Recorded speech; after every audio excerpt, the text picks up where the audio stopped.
How long does it take to grow a 12-foot Leyland cypress?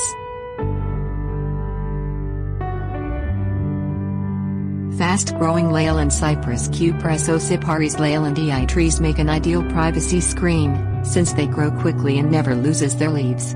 This tree thrives in hardiness zones 6 to 10. Size.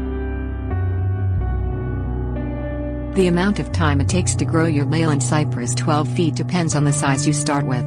These trees may be sold at a height of 1 to 2 feet, 2 to 4 feet, or 4 to 6 feet.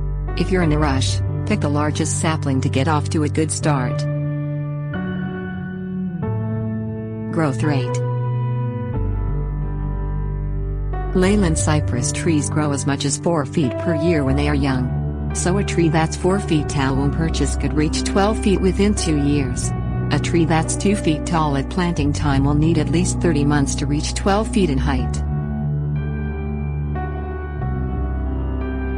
Considerations. Your Leyland cypress will keep growing once it reaches a height of 12 feet. If you want to maintain a smaller tree, you will need to prune it frequently.